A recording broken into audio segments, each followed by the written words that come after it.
Study with ಪರಶುರಾಮ್ಗೆ ಸ್ವಾಗತವನ್ನು ಕೋರ್ತೀನಿ. ಇಂದು 10ನೇ ತರಗತಿಯ ಗಣಿತ ವಿಷಯದಲ್ಲಿ FA 3ರ ಪರೀಕ್ಷಾ ಪ್ರಶ್ನೆ ಪತ್ರಿಕೆಯನ್ನು ನೋಡೋಣ. ಸೊ ದ ಮೋಸ್ಟ್ ಇಂಪಾರ್ಟೆಂಟ್ ಆಗಿರ್ತಕ್ಕಂಥ ಪ್ರಶ್ನೆ ಪತ್ರಿಕೆ ಇದೆ. ಸೊ ಆಲ್ರೆಡಿ 2 ಕ್ವಶನ್ ಪೇಪರನ್ನು ಹಾಕಿದ್ದೀನಿ. ಇದು ಕೇವಲ ಪ್ರಾಕ್ಟೀಸ್ ಅಂತ ತಿಳ್ಕೊಂಡು ಚೆನ್ನಾಗಿ ಬಿಡಿಸಿ. ಈ ಪ್ರಶ್ನೆಗಳು ನಿಮ್ಮ ಪರೀಕ್ಷೆಯ FA 3 ಪರೀಕ್ಷೆಗಳಲ್ಲಾಗಿರ್ಬೋದು, ಮಂತ್ಲಿ ಟೆಸ್ಟ್ಗಳಲ್ಲಾಗಿರ್ಬೋದು, ಜೊತೆಗೆ ಬರ್ತಕ್ಕಂಥ ಸೀರೀಸ್ ಮತ್ತು ಪ್ರಿಪ್ರೇಟರಿ ಆ್ಯನ್ಯುವಲ್ ಎಕ್ಸಾಮ್ಗೂ ಕೂಡ ಮೋಸ್ಟ್ ಇಂಪಾರ್ಟೆಂಟ್ ಇದ್ದಾವೆ. ಎಲ್ಲ ವಿಷಯಗಳಲ್ಲಿ ಕೂಡ ಕ್ವಶನ್ ಪೇಪರನ್ನು ಪೋಸ್ಟ್ ಮಾಡಿದ್ದೀವಿ. ವಿಡಿಯೋದ ಡಿಸ್ಕ್ರಿಪ್ಷನ್ ಬಾಕ್ಸ್ನಲ್ಲಿ FA SA exam question paper 2024-25 ಅಂತಾರೆ ಒಂದು ಪ್ಲೇಲಿಸ್ಟ್ ಲಿಂಕ್ ಇದೆ, ಅದನ್ನು ಮತ್ತೆ ನೋಡ್ಬೋದು. ವಿಷಯ ಗಣಿತ, ತರಗತಿ 10, ಒಟ್ಟು ಅಂಕಗಳು 20, ಒಟ್ಟು ಸಮಯ 45 ನಿಮಿಷ. ಮುಖ್ಯ ಪ್ರಶ್ನೆ 1. ಈ ಕೆಳಗಿನ ಪ್ರತಿ ಪ್ರಶ್ನೆಗೆ 4 ಪರ್ಯಾಯ ಉತ್ತರಗಳನ್ನು ಕೊಟ್ಟಿದ್ದಾರೆ. ಸರಿಯಾದ ಉತ್ತರ ಆರಿಸಿ ಕ್ರಮಾಕ್ಷರದೊಂದಿಗೆ ಬರೀಬೇಕು. 3 ಪ್ರಶ್ನೆ, ತಲಾ ಒಂದಕ್ಕೆ 1 ಅಂಕ, ಒಟ್ಟು 3 ಅಂಕ. ಫಸ್ಟ್ದಲ್ಲಿ ಬೆಲೆ ಕೇಳಿದ್ದಾರೆ, ಟ್ರಿಗ್ನೋಮೆಟ್ರಿ ಮೇಲೆ ಇರ್ತಕ್ಕಂಥ ಪ್ರಶ್ನೆ. ಸೊ ಫಸ್ಟ್ 2 ಕ್ವಶನ್ಗಳು ಕೂಡ ಟ್ರಿಗ್ನೋಮೆಟ್ರಿ ಕಂಟೆಂಟ್ ಮೇಲೆ, ತ್ರಿಕೋನಮಿತಿಯ ಪಾಠದ ಮೇಲೆ ಇರ್ತಕ್ಕಂಥ ಪ್ರಶ್ನೆ ಇತ್ತು. ಬೆಲೆಗಳನ್ನು ಕಂಡುಹಿಡಬೇಕಾಗಿತ್ತು. ಕೋಷ್ಟಕ ಚೆನ್ನಾಗಿ ಗೊತ್ತಿದ್ರೆ ನಿಮಗೆ ಬೆಲೆ ಕಂಡುಹಿಡಿಯೋದನ್ನು ಬೆಲೆ ಎಷ್ಟು ಅಂತ ಗೊತ್ತಾಗ್ತದೆ. ಪ್ರಶ್ನೆ 3. ಬಾಹ್ಯ ಬಿಂದುವಿನಿಂದ ವೃತ್ತಕ್ಕೆ ಗರಿಷ್ಠ ಎಷ್ಟು ಸ್ಪರ್ಶಕಗಳನ್ನು ಎಳಿತಾರೆ ಅಂತ ಕೇಳಿದರೆ A0, B1, C ಅಪರಿಮಿತ, D2.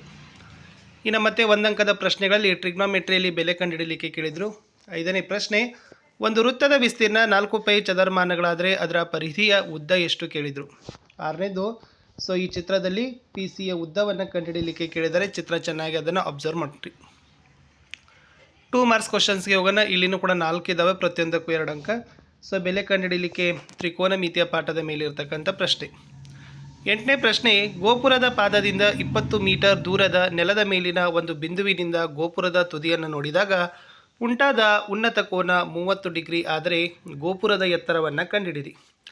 9ನೇ ಪ್ರಶ್ನೆ. ಪರಿಧಿಯು 22 ಸೆಂಟಿಮೀಟರ್ ಇರುವ ಒಂದು ವೃತ್ತ ಚತುರ್ಥಕ ಭಾಗದ ವಿಸ್ತೀರ್ಣವನ್ನು ಕಂಡುಹಿಡಿಯಿರಿ. 10ನೇ ಪ್ರಶ್ನೆ.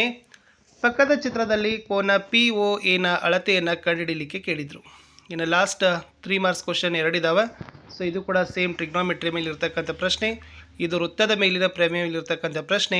ಬಾಹ್ಯ ಬಿಂದುವಿನಿಂದ ವೃತ್ತಕ್ಕೆ ಇಳಿದ ಸ್ಪರ್ಶಕಗಳ ಉದ್ದ ಸಮನೇ ಆಗಿರ್ತವೆ ಅನ್ನೋದನ್ನು ಸಾಧಿಸಲಿಕ್ಕೆ ಕೇಳಿದರೆ ಮೋಸ್ಟ್ ಇಂಪಾರ್ಟೆಂಟ್ ಆಗಿರ್ತಕ್ಕಂಥ ಪ್ರಶ್ನೆ ಇತ್ತು. ಇಷ್ಟು ನಿಮ್ಮ FA 3ಗೆ ನಾನು ಕ್ವಶನ್ ಪೇಪರನ್ನು ಕೇವಲ ಮಾಡಲಾಗಿ ಕೊಟ್ಟಿನಿ. ಚೆನ್ನಾಗಿ ಪ್ರಿಪೇರ್ ಮಾಡಿಕೊಂಡು ಉತ್ತರಿಸಲಿಕ್ಕೆ ಪ್ರಯತ್ನವನ್ನು ಪಡಿ. ವಿಡಿಯೋಗಳನ್ನು ಲೈಕ್, ಶೇರ್ ಹಾಗೂ ಸಬ್ಸ್ಕ್ರೈಬ್ ಮಾಡೋದನ್ನು ಮಾತ್ರ ಮರೆಯದಿರಿ. ನಮ್ಮದೇ ವಾಟ್ಸಪ್ ಚಾನಲ್ ಅದ, ಟೆಲಿಗ್ರಾಮ್ ಗ್ರೂಪ್ ಅದ, ಲಿಂಕ್ ವಿಡಿಯೋದ ಡಿಸ್ಕ್ರಿಪ್ಷನ್ ಬಾಕ್ಸ್ನಲ್ಲಿ ಕೊಟ್ಟಿದ್ದೀನಿ. ಅವುಗಳಿಗೂ ಕೂಡ ಬಂದು ಜಾಯ್ನ್ ಆಗೋದನ್ನು ಮಾತ್ರ ಮರೆಯದಿರಿ ಅಂತ ಹೇಳ್ತಾ ಸಿಗ್ತೀನಿ ಹೊಸ ವಿಡಿಯೋದಲ್ಲಿ. ಅಂಟಿಲ್ ಟೇಕ್ ಕೇರ್, ಬಾಯ್.